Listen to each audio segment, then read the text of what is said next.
Thank you, Lord. Salamat. Thank you, Lord, kasi iniingatan mo ako. Salamat, Panginoon, kasi yung magulang ko hindi mo hinahayaan na magkasakit.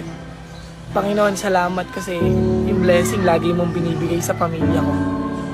Salamat, Lord, kasi kahit mahirap, pinaparamdam mo sa akin na kaya ko.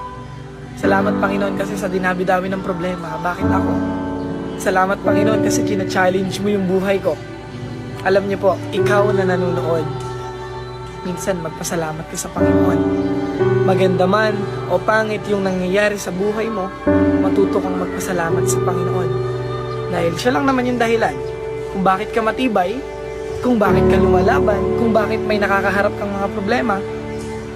China-challenge ka ng Panginoon dahil alam niyang kaya mo. Alam niyang mapagtatagumpayan. Kaya thank you, Lord. Salamat, Panginoon,